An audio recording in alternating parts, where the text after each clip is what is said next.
Makinig mga SSS members and pensioners, apat na importanteng bagay mangyayari at magaganap sa buwan na ito ng Mayo 2026. Ano-ano nga ba mga ito? Well, dapat nyo ito alam para naman mga benepisyo protektado. Mamaya-maya po yan. Hello mga ka-vlogs! Welcome dito sa aking YouTube channel at welcome dito sa ating Facebook page. Saan po kayong dakma sa mundo? Kumusta mga ka-vlogs? At dahil nga po, Mayo na tayo ngayon na buwan. Today is May 1, 2026. Alam nyo ba mga miyembro at pensionado ng SSS, meron pong apat na importanteng bagay na magaganap sa buwan na ito na dapat nyong hindi makaligtaan para benepisyo tuloy-tuloy. Well, anyway, meron pong good news ang hatid natin para sa mga batch ng pensionado na ating babanggitin mamaya-maya. Well, isa-isahin natin. Una na importanteng bagay na magaganap ngayong buwan ng Mayo ay dapat huwag niyong kaligtaan ang pagbabayad ng inyong SSS loan obligation para po sa mga meron pong na avail na iba't ibang benepisyo na SSS loan, no? Kagaya po ng salary loan, yung educational loan, calamity loan, at iba pa, ay kailangan pong bayaran on time, no? Sa buwan na ito, dapat wag nyo ang kaligtaan para po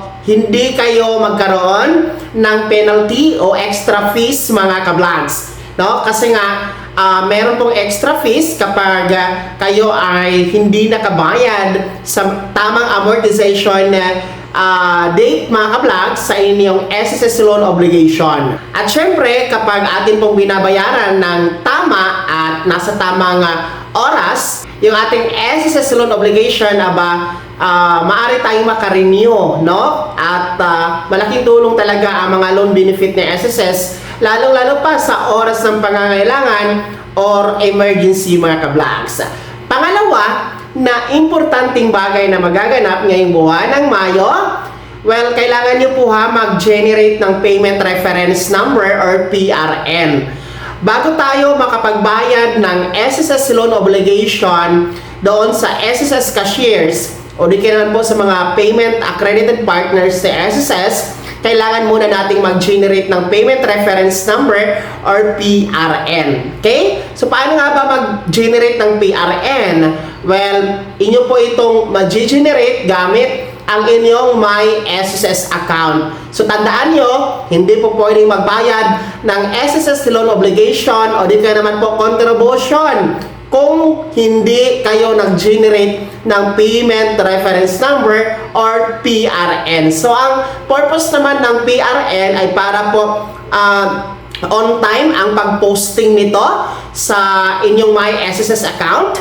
And then, tamang tao at tama at exact na halaga ang mapupost sa inyo, mga ka-vlog. So, yun yung purpose bakit kailangan talaga mag-generate ng Payment Reference Number. Pangatlo na importanteng bagay na magaganap ngayong buwan ng Mayo, well, good news naman ito para sa ating mga SSS pensioners na kabilang sa second batch.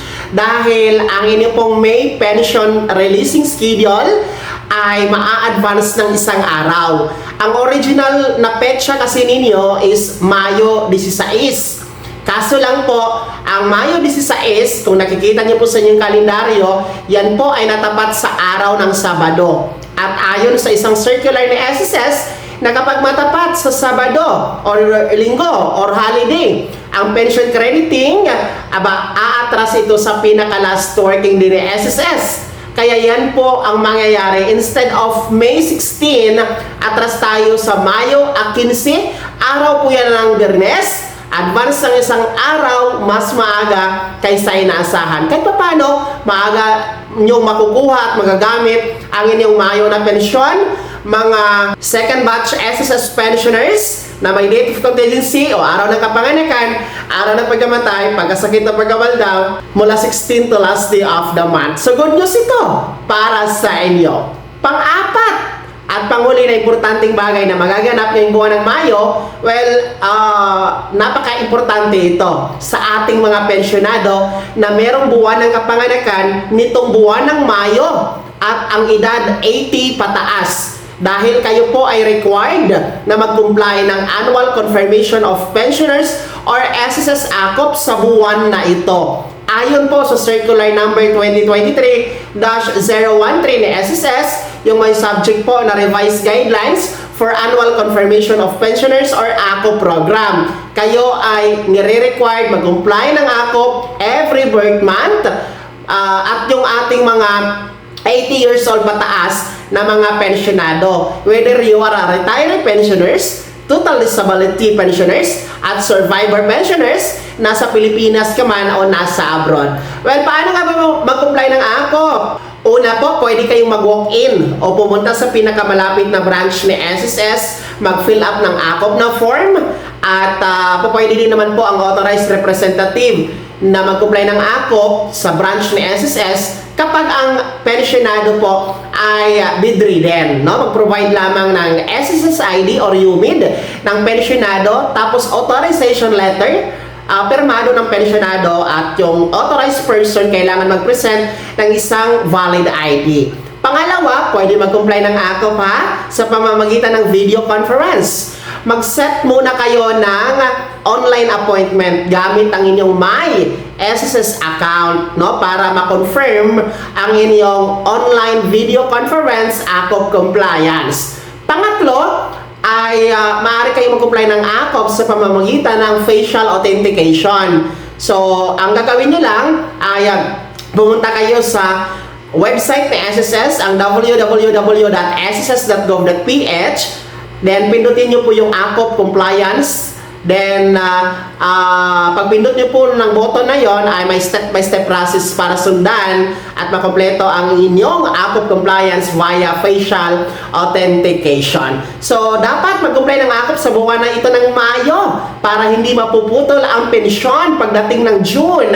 No? Huwag nyo yung kalimutan talaga, kasi alalahanin nyo, ngayong June, ngayong susunod na buwan na po, ang pension increase. Kaya, dapat mag-comply kayo ng AKOP talaga sa buwan na ito para hindi ma-delayed ang pension increase kayong buwan ng June. At yan po ang apat na mahalaga o importanteng bagay na magaganap sa buwan na ito ng Mayo. Dapat tandaan nyo yan, mga ka-vlogs, para benepisyo, protektado. Kaya naman, ano po yung comment at reaction sa balitang ito? Ibahagi niyo po sa comment section na nasa baba, pakilakip ng buong pangalan at kung taga saan kayo. Sa ating mga Facebook viewers, paki-subscribe na din po at paki-follow sa ating official Facebook page. Maraming salamat po, mga ka-vlogs. God bless. Mag-ingat po ang lahat.